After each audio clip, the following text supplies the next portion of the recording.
Great Scott! I declare bankruptcy! Bears beats Battlestar Galactica. Depression? Isn't that just a fancy word for feeling bummed out? Dwight, you ignorant slut! Not only the years we've been at war, but from the moment, as a child, when we realized that the world could be conquered. You're listening to Great Scott, the Office Podcast. I'm Jay Ray, and with me is my desk mate, Jacob. Howdy, guys. How's it going? It's going, man. It's been a busy weekend. I feel ya. And it's supposed to get below freezing tonight. At least here in Pennsylvania. Terrible. Good fortunes for Dwight, though, because he likes it cold. He does like it cold. And apparently so does Toby. That's something we learned. Well, so there you go. We are a member of the Broken Jars Broadcasting Network, so visit brokenjars.xyz for all of our awesome content. We've got High Fantasy with Jacob. We got the Dresden Files with sometimes Jacob. We got very rarely with me. I don't make it on there very often. But sometimes, if the big draw for the Great Scott podcast is the J-Man over there. Oh, this one. Yeah, because you're also a J person. I am also a J-Man, that's right. We also have new Patreon levels. If you sign up for our new $3 tier, you will get a Broken Jars Broadcasting sticker, which is pretty cool. We have our $12 level, which gets you into our show-specific Discords where we actually talk about the shows, and you get to see more of the planning side. We also have a $20 level that gets you into pre, post, and get to listen to the show live if that's something that appeals to you. Yeah. So you get to hear it first because, some of these shows, depending, don't go out for a couple days, Right. So we're always up 30 minutes after the end. But if you want to get in and talk to us after the show and all that crap, you can now. And then there's one that you skipped over there, buddy. But there's an $8 tier now called the Echo Jar. Basically have one of your favorite Broken Jars folks record a short 30-second thing for you. Oh, right, yeah. So if you want me to be the voice of your voicemail, we can do that for you. Yep, we'll send happy birthdays. We could, I don't know, if you're running late to a meeting, we'll call in for you. I'm Jay Ray from the Great Scott Podcast. Just so you know, Steve's running a little late. He had to go to the doctor. As long as it's 30 seconds, anything more than that, we're done. You're right. So that's what we're doing. And so please check us out, patreon.com/Broken Jars. Yeah, we're all over the interwebs. We'll give all that stuff out at the end of the show if you want to stick around that long. Well, on that note, I guess we'll just jump right into it then, yes, right? Sir. We got 4 episodes from season 5 that we're going to talk about today. And the first one is episode 9, Frame Toby. Right, which is directed by Jason Reitman, something like that. Yeah, and written by the one, the only Mindy Kaling. And I'm sure we all know, but in case you didn't know, Jason Reitman is Ivan Reitman's son. So that is the director of the original Ghostbusters. Oh, okay. And if you watch Always Sunny, his daughter's on that show, or Jason Reitman's sister. She plays Maureen Ponderosa. I've only seen 3 or 4 episodes of It's Always Sunny. Well, then you haven't seen Maureen yet, because you'd remember. Is she Mona Lisa Saperstein when you see her, That's right. So we're coming off the heels of the business trip, right? Right. Michael's been down in the dumps from Holly being transferred, being alone, going on this trip. He's yelled at David Wallace. Which David pretty much deserved at this point. Yeah, totally. But we find ourselves having a bit of a gathering in the conference room, right? It's a party of some kind, it appears. Yeah, there's brownies and there's sweets and Kevin's doing what he do, and he's munching on double brownies and Does stuff. it It's even great. touch the back of your tongue? Yeah.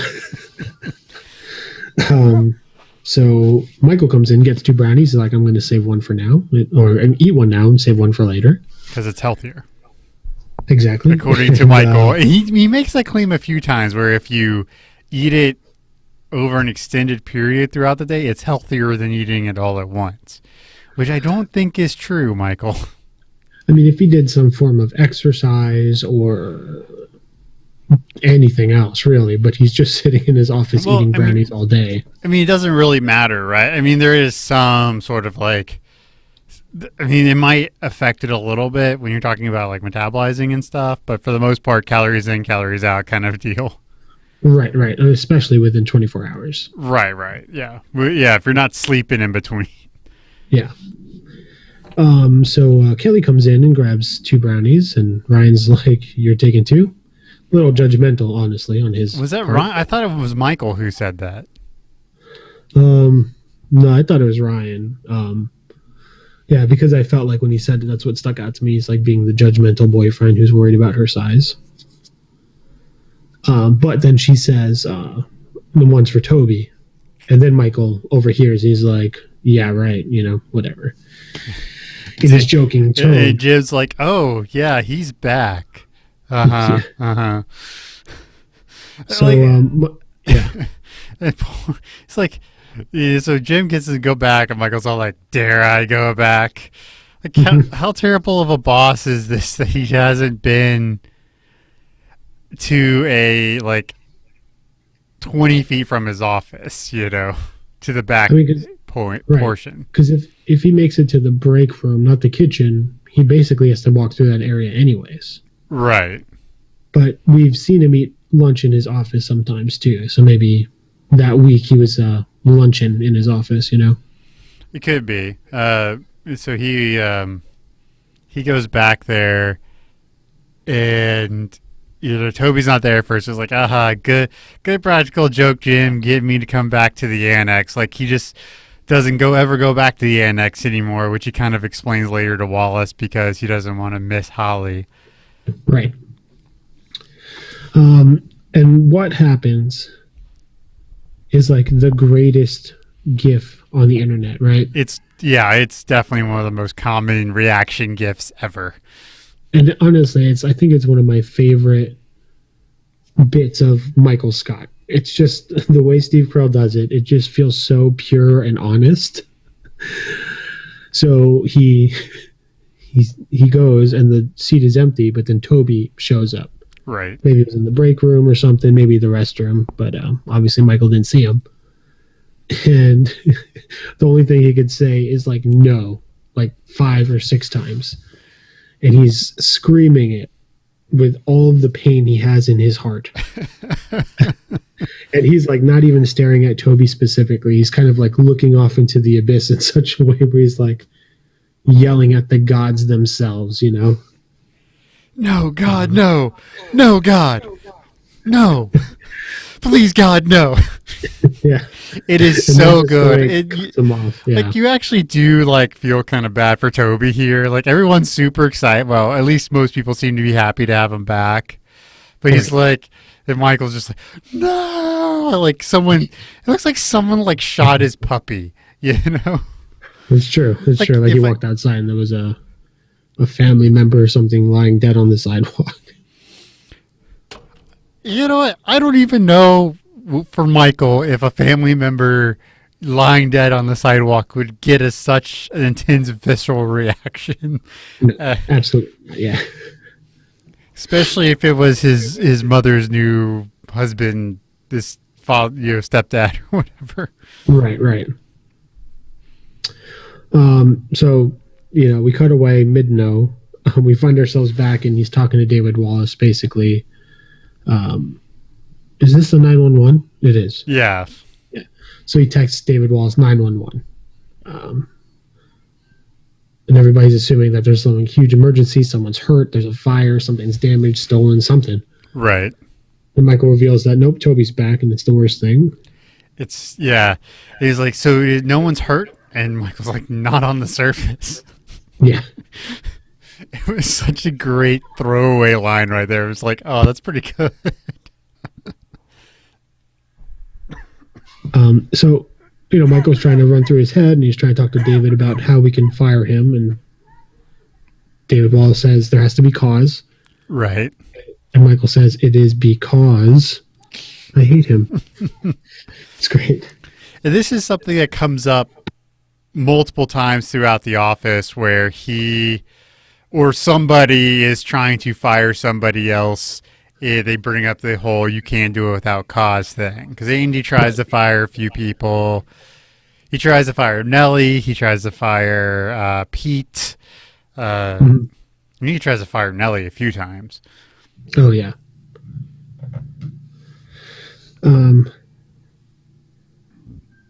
Yeah, I don't know. Firing something. I mean, Michael obviously has trouble firing people, right? From that first, the Halloween episode. Right. I mean, that's the whole point of that episode. But when it comes to Toby, no problem. Easy. Well, he hates him. But, he would just get another HR guy. Like, there has to be an HR person in that position, Yeah, it's true. So, for whatever reason, Michael decides maybe to be friends with Toby. Maybe that'll help. So it's just funny to me that it's like the same day, right? Right. He walks in, sees Toby for the first time in a long while, and he's just screaming no, presumably just walks out. And here we are 30 minutes, maybe an hour later, he walks in, he's trying to be buddy-buddy with Toby, right? Well, because David Wallace tells him he has to get along with Toby. Right. It doesn't work. That guy's the worst, that kind of thing. So he goes through all these schemes basically to get Toby fired. Right. The first one is sexual harassment. Right. So Dwight decides he's going to be the bait. Right. And Michael's just like, no one finds you attractive, like he does to Dwight all the time. Right.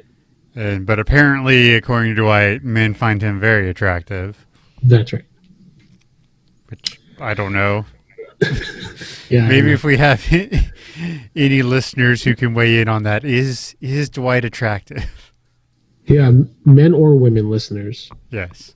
Because if he could score a point in either camp, then I think that's there's something to it. I mean, in the show, obviously women find him attractive because he gets, the girl from Jersey State. Right. Pam's cousin. Right. The one girl in season 9. What's her name? I forget, but yeah, I know. The tall blonde girl. That's right. Yeah. Oh, God, what's her name? I'm blanking so hard. But anyway, so obviously there's some there. And then they decide that they're going to try to get Toby to hit Michael. So he goes back there and just starts harassing Toby to hit him. Which I'm surprised Toby didn't say anything because I'm pretty sure that's not okay in terms of HR rules and things like that. Like antagonizing someone to try and hit you. Right. I mean, that's basically a fight. Right. It doesn't have to be physical altercation. Yeah. And, and then he's like, come on, hit me. And Ryan jumps in like, yeah, hit him. And Michael's like, whoa, hey, what are you doing? And then Dwight goes, hit him as hard as you possibly can. And Michael's like, well, not that hard. This is something else we see a few times because eventually, let's see, well, Michael gets hit in that episode in season 2. But where he's all acting super tough. And then there's a time with Pam, I think it's after he dates her mom, where he's like, I'll let you hit me. And so she hits him and he gets all sad and humiliated by it. Well, and then Kelly slaps him during Diversity Day also. Right, but that wasn't provoked. I mean, there's times where he's like, yeah, come on, hit me. And he gets hit and he always recoils really bad from it. It was provoked. He was doing a terribly offensive accent with terrible stereotypical phrases about convenience store ownership. Right, but what I was saying is... It wasn't specifically provoked to be punched. Right, where he was, with Dwight in season 2, he gets all, he's like, oh, hit me as hard as you can, and he thinks he can just take it, and with Pam's mom, he does it. So he thinks he can fight, but apparently he can't. Yeah. And also, just to go on record, this entire episode is one of those episodes where Michael should have been fired, right? Because Oh, absolutely. offenses, right? Yeah. Oh yeah, framing an employee. Like, if Toby had wanted to get Michael fired, he would have done. Like, he could have gotten him fired easily. Because all he has to do is call up the police department and say, "Yes, we did come out because of a tip." Right. And it just seems like it would have been easy. Well, not say too. We skipped over it real quick, but Michael gives Pam that note she's not supposed to read. Yeah, definitely would have gotten him fired. And not for nothing, and not to take this to a dark place, but the potential of Toby being the Scranton Strangler, his regular attraction to Pam, but him being a very weird guy, plus the knee touch, I don't know. Without all that information, Toby probably wouldn't have believed the note. He'd be confused, but I think there's enough that Toby's a weirdo that he might have tried to hug Pam. Well, I don't think he would have just tried to hug Pam, but I think there would have been a whole, "Oh, you too," because I've loved you, having that sort of soliloquy. Is that the right word? Anyway, where he's just professing his love for Pam, and she's like, "The fuck is going on?" She looks at the note and "Oh no," and things get super awkward. In an alternate office universe, that happened, and it was hilarious. Right. But not this office. Not this office. In Earth 2 in the multiverse, it happened. They went the other direction. Yeah. Yeah, but I think even that big note, because that note is encouraging assault. A sexual assault on an employee. There's no way that flies, right? No, that's fired and probably jail time. Right. And this is something I do have a little HR knowledge, but if you're in human resources and you want to be on the show to talk about this stuff, please email us, because I would love to be be able to have checklists. Yeah, no, it's fair. So before we get to the big plan, there is a side story here. Pam is in the kitchen and she's trying to make some soup. I don't know. She pops open some little plastic container, and she goes to open the microwave, and inside is just this mess. Right. Looks like red sauce and maybe meat and some burnt some cheese remnants and stuff. Yeah, so it's all gross. So presumably she's the one who writes that letter, right? Right. Yeah. Yeah. So she writes a little letter, and in it, she's basically talking about how, there's no respect if you leave the microwave in this condition, and, so on and so forth. And she walks in on into that room a little later, and Oscar, Andy, and Angela, and Meredith are all in the room. And then this little debate happens between, what's more obnoxious, the dirty microwave or the note, right? Right. And I don't know. What do you think, man? They're both pretty obnoxious. You got to clean your microwave, especially if you don't have a crew to do it. Just cover your fucking dish, right? That's really all you got to do. Well, I know the microwave gets a little weird, though, with that kind of thing. Because, it's like microwaves and things start to expand or whatever because of that. So I could see, the fear of things exploding. But that's also why you're supposed to monitor what's in your microwave, right? Right. So people will set up what's in the microwave and then walk away, and then they come back and it's exploded. Right. It really is sort of a common courtesy thing, but yeah, it's just be nice to people, I guess. Yeah. Now I'm trying to remember, and I'm looking it up now, but I think there's deleted scenes, and it kind of becomes like a note battle. But I'm trying to see if it's this episode, or maybe I'm confusing it for another episode. Oh boy, it's not even here. Anyway, so there's something, man. So let me explain it. Maybe you'll recall if it's a later episode or something. But so that note gets taken down, and then there's a defensive note talking about how if you have time to make a note, then maybe you've got time to clean the microwave. And it just becomes this never-ending series of notes from different people, and some are handwritten, some are typed, some are on different colors of paper or whatever. I think it's a deleted scene. Yeah, that doesn't sound like anything I've seen. So there's this whole deleted storyline where like this like goes, and just a bunch of anonymous letters posted all over the microwave or whatever. Right, which makes sense. And then Ryan comes up. He's like, "Hey, I'm totally with you, but maybe Eventually you someone's should." gonna have to clean it. If Pam has this grade just like deadpan, well, that's why we have temps. Yeah. And he tries to play it off. He's like, "No, I'd make it worse." Right, and there's sort of like the microwave, and there's another sort of mini storyline that Jim is decided to buy his parents' house. Right. So that's happened. Andy just like read through his emails, I guess. Yeah, he says he walked by the desk and there was an open email, but honestly, we see the cutaway and he's sitting at Jim's desk reading emails. Right. I mean, it's just crazy. Like, why would he do that?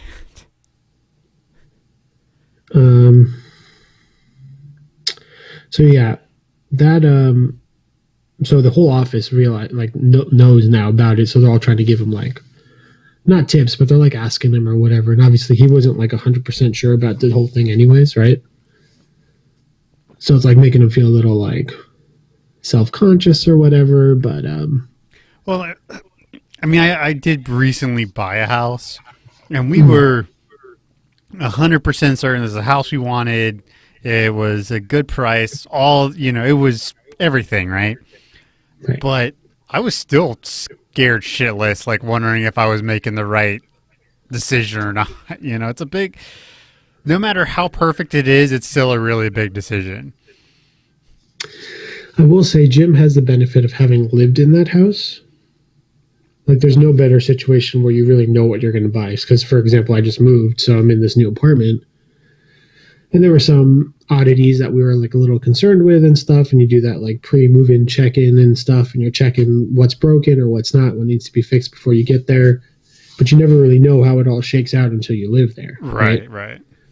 So Jim, having lived there, he probably has the best understanding of buying something than anybody in that position he before. knows his parents have taken care of it. And... Right. He knows the oddities of the sink, and he knows how the water temperature is, and, Right. Same thing. He walked in knowing that shag carpet was there and that the stupid clown painting was never going to come off the wall.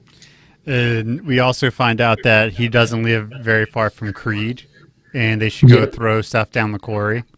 Exactly. And Phyllis kind of gives us the impression that's not a great area. Yeah, it's probably one of those areas that was older and, used to be nicer and it's kind of hit hard times. You think that's what it is? You don't think like there's criminal elements based on Creed's own kind of thing? Maybe, but that could be part of the hard times, right?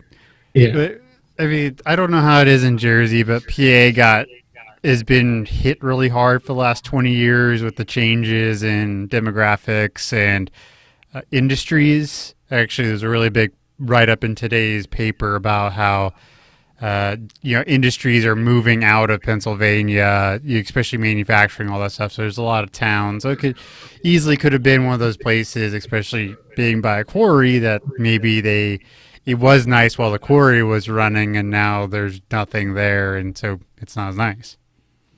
Yeah. I mean, Jersey's so densely populated. Really what ends up happening is like gentrification and then the opposite of whatever that is. So, you get, certain types of families and, different types of economical situations moving to a new area, and that makes it new. Those people get pushed out and they go to another area, and that makes it not so nice. I mean, 20 years is a long time. We're talking about a couple of presidents here, so. Right. But also, again, we don't really have empty spaces. If there's a place where you can stand in New Jersey, someone probably lives there.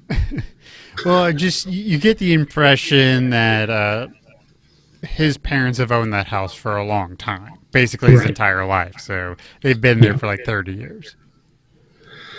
But I mean, we could say it's not even the biggest part of the episode. So No, he no. does do the reveal to Pam. Right, but it's an important piece for the future of the relationship, you know. Mm. I mean, in some respects, buying a house is a bigger deal than getting married. So, Oh, yeah. Right. Definitely. and we do see the house a few more times. You know, there's some things that happen around the house and next couple of seasons. So it's not really a big thing in this episode, but does bring stuff on down the road. It's a future location. Yeah. So let me ask you this. Mhm. Do you think when Jim reveals that he purchased the house for Pam, she was happy already? Or was she not happy until she saw the garage? I always got the impression that she was not happy until she saw the garage. Yeah, I feel like the intent of the writers was probably her being excited the whole time and kind of speechless until they're at the end of the tour, and that's when she could gather her thoughts. But mostly because, like, I'm looking at that garage, right? And, like, I've had spaces in different apartments where, like, this space here makes a lot of sense for this one activity, right? Right. And it never turns into that, especially a garage. Like, how long do you think it is before they start storing stuff in the garage and Pam's art space, like, slowly starts to become this little nook, right? Right. So I felt like that probably wasn't the deal breaker, or rather the positive, you know, catalyst for her digging it. I think she was probably happy the whole time, but it was kind of oddly executed, I think. Sort of, it kind of felt like it was the nudge. Mm. You know, well, because I think the problem with the framing of it is that Jim already showed us the negatives about the house, right? right. So we go in knowing that he kind of feels weird about it. And then we go through the tour where we show Pam, and I think we're already in that mindset. Or maybe if we saw the oddities of the house with Pam for the first time, we would be as surprised, you know? Like it could have been cute to us or something. Right, but it's not like it's just the first time she's ever been in the house, you know. She's probably been there a bunch of times. Yeah, but like obviously, I don't know. I mean, I visit my girlfriend's parents' house, and I'm not trying to critique their carpet, you know, or their choice in artwork in the hallways. So there's like, I think there's just like kind of like a different kind of free thought process when now she knows she kind of co-owns this house. Right, and I think that's one reason why like seeing the garage with the art setup was like, okay, it was the first time she saw it as potentially hers. Mm. You know, so it was the next step. So, okay, this house is theirs, but when she saw the garage with all of her stuff, she's like, oh, this can be mine. Okay. I'm not sold on it, Jacob. Well, I think it was more odd pacing, but you could be perhaps. right. That's why I asked it, because it's not really clear, I think. All right, so let's jump back to the office where Dwight has convinced Michael to frame Toby for using drugs. I don't know why he decided to do this, but he has. Yeah. And let me tell you, the two Bob Vance Warehouse guys, Is this their first appearance? I think it's their first appearance. I think so, because they kind of pop in and out for the rest of at least the next couple seasons. Yeah, and I think they're great. Yeah, they're a fun little diversion. Yeah, there's no real reason to use them more than they were used, but when they show up, it's always a treat. Right. And this is sort of the first time that you really get the feeling that other people work there besides them. You know, even though we've seen, like we had the meeting of the 5 families and that kind of stuff, but this is the first time you really see other people working in this building besides Dunder Mifflinites. Yeah, well, that like Pretzel Day. But yeah, Pretzel Day, you don't get the impression that they're just employees, right? Right. Because we don't know what they do for their job. Right. So Michael goes up and he says, I heard you dealt, and he needs drugs. And the quick thinking guy in the cap runs off and gets a little baggie of something and says, it'll be $500. For £2. for 2 pounds of marijuana. Which didn't look like 2 pounds. Like, I don't know. I think if you were to hold that baggie in your hands, you would know it wasn't 2 pounds. Yeah, but Michael's not the brightest bulb in the box. No. Like, I don't know much about weed. Like, is $500 a good price for 2 pounds? You know what? I think my girlfriend and I tried to calculate it, and we think it is a good price. Okay. Though, I mean, technically speaking, I guess we could presume that maybe that's wholesale price, right? You're buying in bulk, you get a little bit of savings, maybe. But that's only if it were actually marijuana. $15 an ounce. How much? $15 an ounce. If it was actually 2 pounds. Right. Yeah, I mean, yeah, that's pretty good. $15, 1.5. Yeah, 1.5. Like, did I not math that correctly? Yeah, no, that's a steal. Divided by 32. 32, because it's 16 ounces in a pound. Yeah, $15.6 an ounce. Yeah, that's probably what a dealer would pay for, so that they could upsell, maybe. Using my Breaking Bad history. But apparently he's losing money on the deal, but we know he isn't. We know he just like sizes up Michael immediately. Right. That's the thing. That pricing structure would be insane if we were actually talking about drugs, but the fact that we're talking about a mozzarella and basil salad is where but you know everyone in that building knows who Michael Scott is. And you especially know that like Bob Vance talks so much shit about Michael to his crew. He's like, you would not believe what my wife's boss did today. Right. You know, that's like, there's probably like story time with Bob where like 3 times a week he just gathers around everybody and like tells the horror stories of Michael Scott. Yeah.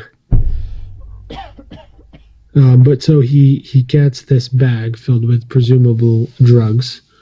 And, when Toby's out of the workspace, right, he finds some time to sneak it into his top right drawer.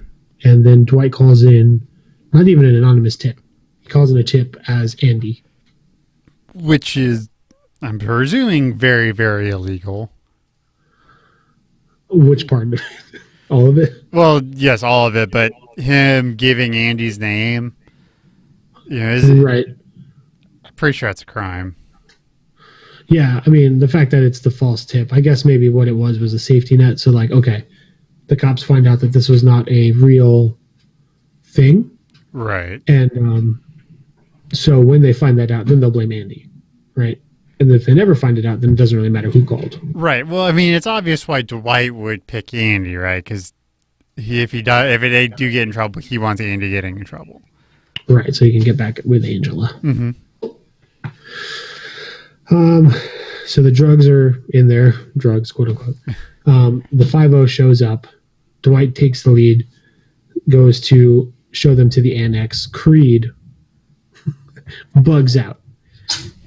Bless you, cat. Sorry. Creed goes to the talking head room in the conference room. And he says, just keep pretending like we're talking. Yeah. Because who knows what he has recently done that has him on edge. Probably anything. Yeah. So the cops show up and they're, immediately they find it, right? They open it up. The younger of the 2 officers starts to cuff Toby, and then the older cop opens up the bag and it's like a caprese salad. Yeah, you see the mozzarella right here. Yeah. And that it kind of peters out there. The cops are like, all right, we got a fake tip, let's leave. Michael and Toby have a bit of a chat about how Toby's concerned that the police could have been out there saving real lives or stopping real crime. Instead of he's not as concerned about Michael framing him as he is about the cop's time and the taxpayer. Right. And then we have one of those rare 2 people talking heads. And he's like, you want to hear a lie? You're my best friend. And I love you. Or whatever. Right, and we close out with Dwight talking about his perfect crime. right, which involves banging Tiffany, daughter of the man who owns Tiffany's, stealing a chandelier, hiding in Canada, dodging this woman and his son, who becomes the chief of police, who knows where, and finally him going to Belgium, where he stashed the chandelier the whole time. It's totally nonsense. Yeah, he really thought this out big time. He did. So what do you think, man? What would you give this episode? It was good. You know, it's fun. Lots of stuff going on. And one thing we got to hit before we finish this up is this is when Ryan, quote unquote, goes to Thailand. That's right, with friends from a high school. Yes. And Kelly's like, you're breaking up with me? He's like, no, well, sort of, but we should have sex one more time and you should give me all the money you have. She's just like, okay. Which I know, and she presumably she does. Yeah. Because, you know, she is hooked on Ryan. Yeah, then we don't see him for a stretch. We don't see him again until what? Michael Scott Paper Company. Right, which I don't know why he did it this way. Oh, he writes he writes another episode, but I don't know if they didn't have him out or if he just wanted to take a break from acting, because he does write 2 episodes in the time that he's gone, so I don't know. Yeah, I mean, it's tough because we were trying to figure out why Oscar left the show after Gay Witch Hunt, right? Right. And we couldn't really figure out, even with his filmography, if he had done something specifically during that time. So, yeah, who knows? I'm trying to think. I just watched a movie today. Won't say what movie. And there was a character in it who wasn't in a previous installment of this movie, and the character dies. Right? Whatever. And I was like, well, I can't help but think they just brought this person in to kill him off, you know? So it's like, you know, why, how do they explain Ryan's, like why have him go away if he still works for the show or whatever? Like, what purpose does that leave? Because it's not maybe like it's just ever a brought budget up. thing, you know, like, oh, we don't need to pay, but he is in the credits, so he gets paid regardless. Right. Yeah. So who knows? I don't know. But yeah, so he splits. Thailand bound. So I gave this a 3.2 out of 5, losing money on this deal. Okay. Yeah, I think I liked it a little bit better than that. I gave it a 3.7 out of 5 little pieces of mozzarella.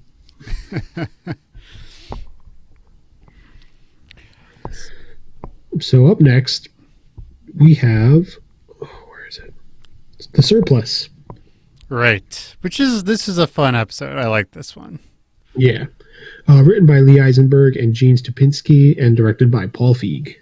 Yeah, I mean, these are some big hitters right here. Yeah. So the episode starts with probably the best explanation of what a surplus is in all of TV history. I think anybody who teaches like economics or accounting or anything like that should use this scene to explain what a surplus is. Oh, definitely. But essentially they have a surplus of like what, $4,300 or something, and Oscar is making a plea that they should spend the money before the end of the day, otherwise they lose it for next year. 2 things that stood out to me is, one, is this like, why is Michael only hearing about the surplus the day of, right? I feel like at least a week before they would know that they would have a surplus. It kind of depends on how things shake out, right? So maybe there's a vendor that hasn't accepted a payment yet, so it rolls over to the next fiscal year. You know, there's lots of stuff that, or maybe they just haven't finished closing the books out yet. Right.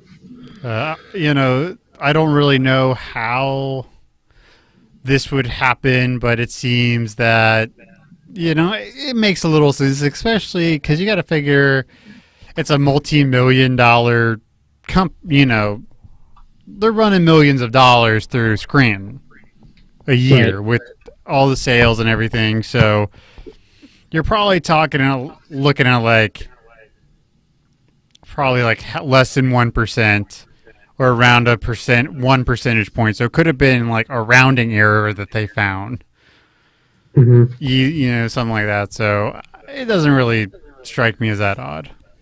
Well, because then I guess the whole point of this episode is two factions are created to decide what the office buys. And I'm thinking to myself, I don't know, and my company that I work for is very slow in decision making because, you know, there's so many different levels of approval, but like, how are they going to, so spoiler alert for what we're going to talk about in 35 seconds, but some people want a new copier, some people want new chairs, right? Right.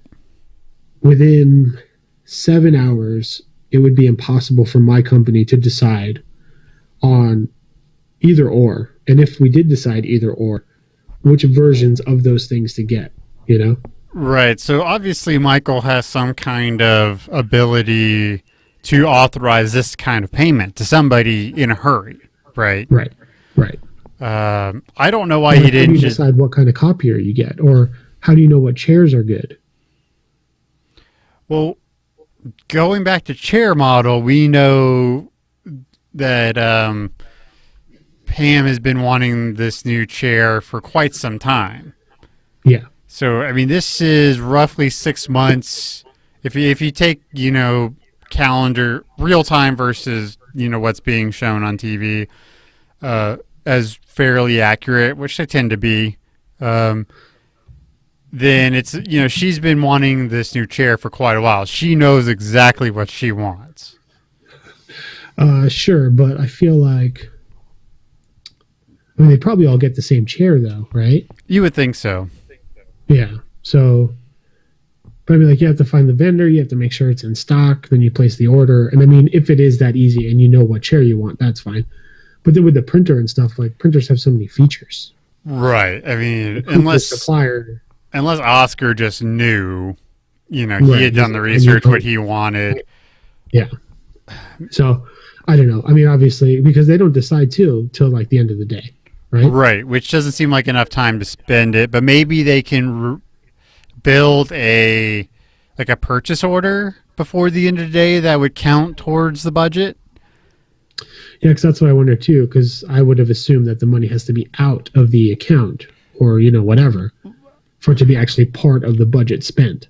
It really depends, because I know what some smaller companies will do is they'll write themselves bonus checks on December 31st and wait to see how their taxes come out, and depending on how that will come out, they'll cash those checks.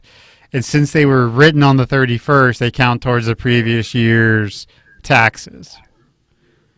Yeah, because that's the other thing too. This must be the end of a fiscal quarter, right? I mean, I didn't even look when this episode aired. This aired in December, so yeah. So we're like at the end of Q4, basically. right.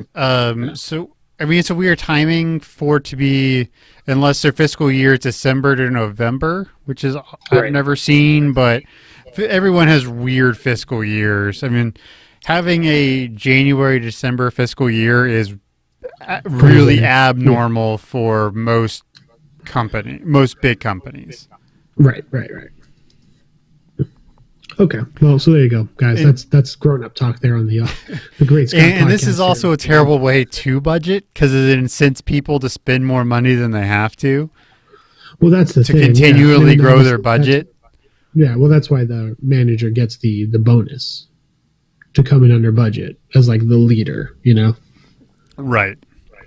Because when I used to work at Blockbuster, we had, you know, you have like store goals and stuff, and you get people to sign up for incentive programs or whatever. When you get close, you get a bonus. But obviously, the manager got the biggest bonus of the bunch because it's like based on percentage or some crap. So obviously, that's why the manager feels so incentivized to push his or her employees to do better because they get the thing. No one's ever altruistic enough to be like, come on, guys, don't you want a bonus? It's like, come on, guys. Well, I mean, that seemed like, this is the one thing I didn't understand, because if I were Michael, you know, there's you could essentially give everyone $400 or $500, right? And there's 10 people in that office, maybe 12. Oh, to like give them bonuses out of that surplus. Right, just split it evenly. Everyone gets a nice Christmas bonus, right? Nice little extra. Well, I guess the thing is, I wonder I don't even know what the budget is that they're referring to. Right. Because is it like their administrative office supply budget, or I is think it like it's like the entire office's gross spending for the year budget. right? And then does payroll come out of that budget? That's a good question. Because then, would the bonuses kind of be like odd? But yeah, that's a good point. That's probably the best way to go. It's Because, it's definitely Michael- because no one's going to get upset, right? Right. Like Right. Oscar might really want a new copier, or Pam might really want a new chair, but you get an extra $300 or $400, they're going to be happy camper. That's money going to your stolen laptop. You know. That's right. Yeah. Okay. So Oscar explains this thing. He goes. Michael goes out. That's and actually a explains really it. good question. Do you think that because of the robbery and the Right. insurance payout, that's why they were higher than they? Do you think that's why they came in under budget? No, because same thing. Like, I don't know. Does that insurance money go directly to that branch only, or does it go to Dunder Mifflin Corporate? Or Yeah, I mean there's lots of inconsistencies. yeah, I mean, again, the team here is writing a show about running a business without probably a lot of business know-how in and of themselves. Right, and so when they get So they're just kind of going when they through get into the motions of what running a minutia business would be. of running a business, sometimes they do kind of miss. Yeah, So we end up with these two factions: right. copier versus chairs. And the Oscar first versus time, Pam. but bigger, Jim versus Pam. Well, that's fair too. Because Jim, since they started dating, felt weird asking her to make copies. Right. So he's been making his own copies, and that sucks. Because apparently it's just a terrible machine. And it does look like an old crappy machine. I'll give him that. So, because we got one of the newer ones at work that's pretty cool. So you can you can scan something and just email it to 10 people with click of a button. It's nice. Right. Yeah. So I get it. I mean, yeah. Who would you choose here in this situation?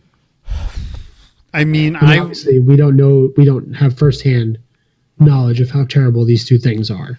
right, and so I don't. Man, me personally, if my job there had any kind of reflection on my job where I work now has any kind of reflection on my job at Dunder Mifflin, I would go with chair. Mm-hmm. Like my first chair at my job was so bad, I bought a chair and brought it to work. Out of my own pocket, I bought a better chair and took it to work. So because you're there. I mean, if you're an office worker, you're in that chair 6, 8, 9 hours a day, so you need a comfortable chair. So for me, it would be a chair. I think I'm with you, and I'm in the marketing department, so we do a lot of flyers and printouts and stuff. But I would just pay for it, get some stuff done at a Kinko's or a Staples or a local print shop or some shit. Well, like and that. also printing is different than copying, right? So if it's just a Well, copy, yes and no, it's though, because where is their printer? well, it's probably a part of the copier, but Right. it depends on which part of the copier is really being stupid, right? Yeah, but I mean, they've only got the space for that copier. If it goes, they're putting in one in that spot. Right. I mean, the Annex and Toby probably don't use that. They had that dot matrix or whatever later in, at the last season Right. when Dwight Jr.'s using it. But So this is off topic, but I'm having to move cubicles tomorrow. okay, And so part of that is I've got to find the new printer right, that I'm going to be using. So I made the mistake because I work at a fairly large company and every printer in the entire company is networked. So I clicked the find printer button and it brought up like, I kid you not, 17,000 printers on the network. Oh man. Well, yeah, I don't know. I'm not a tech guy, but that sounds nuts. But I know sometimes there's like, you do print and you could print two, and like you print to a program or something. Is that possible that was happening or no? No, they were all actual physical printers. Yeah. Yeah, that's terrible. Well, I mean, I work for a pretty big company. We have like 200 plus buildings across the country. Right. So, but actually, yeah, I use that print to all the time for like print to PDF. Like if you have something you just want to like send to somebody, print to PDF. It's great. Yeah, I have to use PDFs all the time because people are always messing with my documents, those bastards. All right, we're back on track. So, two factions, and then so we start to see some really clever kind of playing of Michael, right? Well, and they all quickly jump on play to Michael's vanity. Right. So it starts off with Oscar inviting. Well, Pam tries to just make a regular plea. Right. But Oscar invites Michael to lunch, and Jim swoops in. It's like, hey, what are you guys doing? Going to lunch? I'll go. And it's a great time, and everybody's laughing when they come back. And then Pam's like, okay, I see how it is. So she puts on some red lipstick. Fluffs She the goes hair. in, and she's putting on her big smile, and she's laughing. And yeah, and then she goes for like the, oh, your jacket's really nice, and I like your pants, and where's that tie from? TJ Maxx. That's right. So, And where do you think they took Michael? well, every time Michael goes to lunch, I'm either thinking Hooters or Benihana. But The tiramisu Probably doesn't not. match up with really either of those, though. that is accurate. I was going to say Cogino's, but that's Always Sunny because I've been watching a lot of Always Sunny. I don't know. They must have, aside from the two pizza places, they must have some Italian places they referenced. Poor Richard's is a seafood / bar. Is that what that is? I just thought it was a bar. I didn't know they had food. Yeah, because where does he take Holly when they get lobster? That's not Poor Richard's. Is It's something that else. Mike's? Oh, maybe. Yeah, so maybe they don't mention Italian stuff specifically. But obviously there's Pizza by Alfredo, Alfredo's Pizza. Right. So I don't know if one of those places have tiramisu or even a sit-down place. Oh, you know what? They go to that Italian joint with the insurance dude. Yeah, maybe they went there. Who knows? Could be. But it seems like they would have taken him to Hooters. I mean, the reason they didn't take him to Hooters because Hooters wasn't paying for the sponsorship. But it seems like if I were Jim, I would have taken him to Hooters. Yeah. Yeah, so they come back. Jim gives Pam some tiramisu as like a truce kind of thing. She immediately throws it into the garbage, and then she puts on her lipstick and goes to do her thing, and she's got Michael dancing with his butt. And then we just basically see the whole office kind of bending to his will. He still scoffs at Toby, but people are opening doors for him and handing him coffee and saying hi and doing inside jokes and high fives and all that jazz. Right. And it's probably his best day ever, honestly. Oh, yeah, because everyone cares about Michael. Right. So before we get too deep into this, let's hop over the B storyline.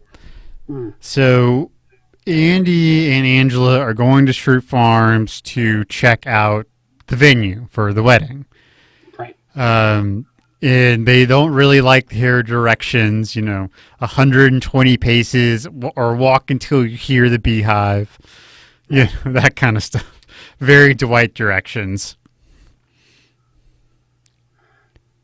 Yeah, Angela gives this face when Andy's reading it. She goes like come on, dude. Like I know you live this way, but you also know no one else lives this way. Right. Yeah, I was cracking up. I made my girlfriend watch it like twice, but she was like, it's fine. I was like, psh. That's why you...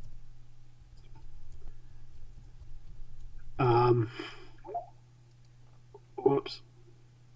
Did I lose you? I'm here. No, I'm here. It just it sounds like you're using a different mic. Oh no, technical difficulties. Stand by. Boop. Input. Oh no, that should be the same.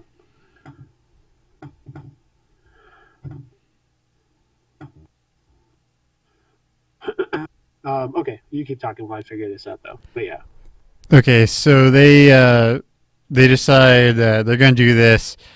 They bring up the whole, or Angela brings up the whole bathroom situation. It's like, well, we'll just dig a trench as long as we're downhill from the well. It won't be a big deal.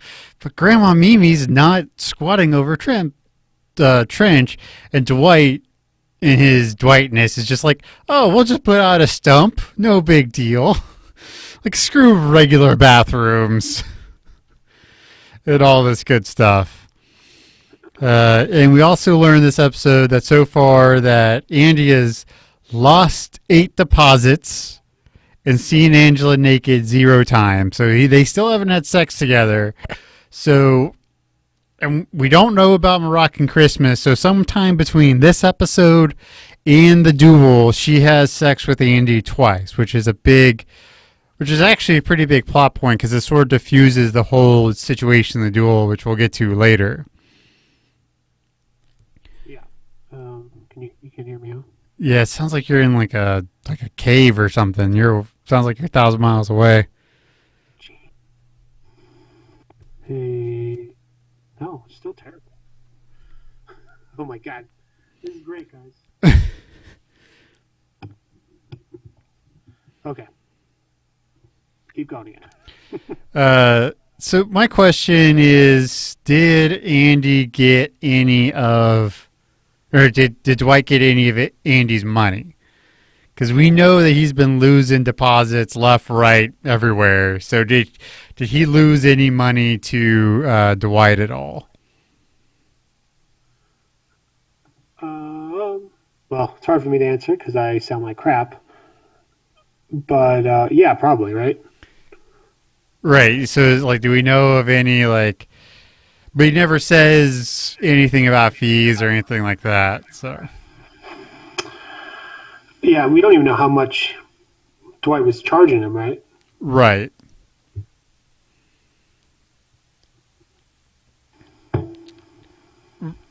Yeah, there's no telling how much he was charging, and so they're doing this. They're going around the grounds of Shrew Farm, showing them off, and they finally make it to this, like where the wedding would actually take place. And Dwight's all like, "Hey," and they run through this thing with this German Mennonite minister who doesn't speak a word of English apparently, which, knowing Dwight, may or may not be true. I don't know. And it's probably true. It's probably true. Yeah. So he does that, and he basically tricks Angela into marrying him. And not basically, he completely tricks Angela into marrying him. Right. And it's a pretty crafty plan, right? Right. I don't think as it was happening I realized it until after, which is maybe I was being a little dense, but perhaps. One thing that I kind of wondered, because when she's done, she's all like, Dwight, I picked the wrong person. Seeing you with everything just made me want you. He's like, oh, that's great because we're married. So part of me wonders, if he hadn't have tricked her, would she have just dumped Andy and gotten back with Dwight? Well, that's what I thought the play was to kind of set this mood and get it in her head that she's like, oh, this is right. But I didn't think he was going to go the full 9 and like, do the whole marriage thing for real. Right, for sure. Can we also say how great it is that Andy keeps stepping in shit? It's such a silly little joke, but it's great every time. And Ed Helms plays it off so well. Like if they're in the dining room or whatever, he's like, why is that here? Right, for sure. And I also love that, like, in the background, you see Mose peg Andy with something. Like, it looks like a gourd of something, like small pumpkin. Yeah, it looks like a homemade, like a football or something. It's like made of, it's like makeshift shaped, and like you said, it's shaped like a pumpkin or some nonsense. Right. So I don't know what the legal ramifications are after that. Probably just an annulment, right? Right, since they didn't. Well, I mean, part of it is when did they have sex, but then you have to like she wasn't a willing participant, so I don't know exactly how all that would play out. I don't know the local laws here, but yeah, it just would seem like a pretty straightforward annulment. Yeah. So that's pretty easy. Not too bad. Yeah, because I think there's something about want of understanding of what was happening, and she obviously didn't realize what was happening, so she can't be legally bound because she didn't enter into the contract in full faith. Right. That makes sense. So then, so they get back to the office or whatever, and what do you call it? I don't know why it's shot this way. It's kind of confusing to me because it's not really a joke, but Andy eats a tuna sandwich after saying he's eating big tuna. Right. And then Angela kisses him. And that's it. It's just to show Dwight that she picked Andy still. And then she makes that comment about how she has a legal matter to fix. But I was still really confused about him taking a big old bite of tuna fish. Right. I think part of it's just because to show, like, how he will just keep a joke going no matter what. Yeah, that's fair. I mean, he was legitimately eating tuna. I don't think he had tuna that day for lunch to make the joke. I guess it just feels like there's some oddity. Like maybe there was more going on with him eating a fish sandwich while getting kissed that maybe got cut somewhere. It just seems weird. Every time I watch it, I'm all like, what's the point of him eating that sandwich? Right. Yeah, I feel you there. And then, yeah. So, but obviously, I don't know. Maybe I'm just like too nosy of like my girlfriends and fiancés and such. Well, when I had currently cool. But wouldn't you have a lot of questions if your girlfriend said, "I have some legal matters to take care of"? Yeah, I mean, even in the last episode, if my significant other was giving me a drive home from work and she said, "Hey, we just have to stop somewhere before we go home," like at some point during that drive, I'd be like, "Where are we going?" And then if he said, "Well, we're going to go to my parents' house," I'd be like, "Well, why are we going to my parents' house?" Right. There's a lot of instances where you feel like the significant other would follow up with more questions after that statement, but they just don't. Right, and so there's something. Maybe she recognized, quickly that they were going to their parents' house, so she's going like, "Well, this is weird, but okay, whatever." Right. I mean, Jim seems like the kind of guy who would have like dinner with his family once a week if he lived in the same kind of town, the same area. Sure. Right. So that's what I don't know.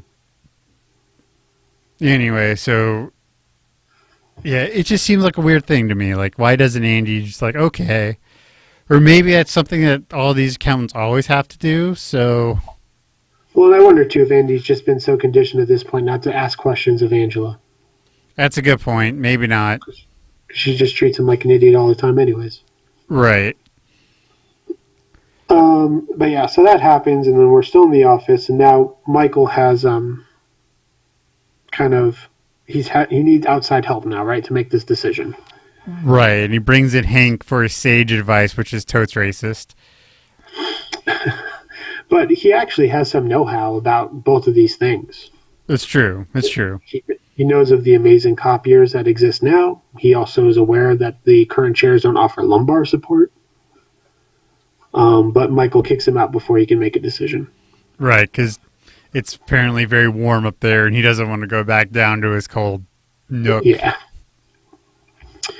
And in a really clever move, Michael's like, "You guys decide, or I'm going to take the bonus." And it's a good move, I think, but he can only revel in that for a short period of time. Right. Yeah, Oscar and Pam interrupt him during his little talking head where he's bragging about it. Mm-hmm. And they say that they're going to get chairs because Oscar would rather have something than nothing. Right. And Yeah, that's probably what I would have done too. So, yeah, I mean, it's a good move, but it's really funny though. You see Michael dumping sugar into his diet soda. That's right. Yeah. Yeah, and then so before the episode ends, Michael has gone out. Well, he's bragging about now how his team is much better at making decisions than he thought. And he recommends not buying a fur coat from Burlington Coat Factory on a credit card. Right. And that also people will throw fake blood at you. It's very true. It's very true. They will throw fake blood on you. So, I mean, obviously you guys have Burlington Coat Factories. I've never seen one in Pittsburgh. Oh, because they're all over Jersey, and there's I mean, actually aren't they a town- essentially like Yeah. Ross's or TJ Maxx's? I mean, it's really just coats and Okay. jackets of this sort. Yeah. No pants or shirts or anything like that. And there is actually a town called Burlington in Jersey, but I don't know if that's where they're from. Anyway, so yeah, I mean, anything else? I think that's pretty much how the episode ends. It's just kind of like a little thing there. Right, right. So if I had to rate this episode, I mean, I always like it when the Office splits into factions like that. So I'm going to give it another 3.7 out of 5s. Michael slowly shrinking in chairs. Yeah, I gave this just a straight 3 out of 5. It's a good episode, not great. Just kind of there. The only real major plot point is the stuff with Andy and Angela and Dwight, and that's the B story. So, Right. so I gave this a 3 out of 5 hair in our tiramisu. It's great. Okay, up next, one of my favorite Christmas episodes.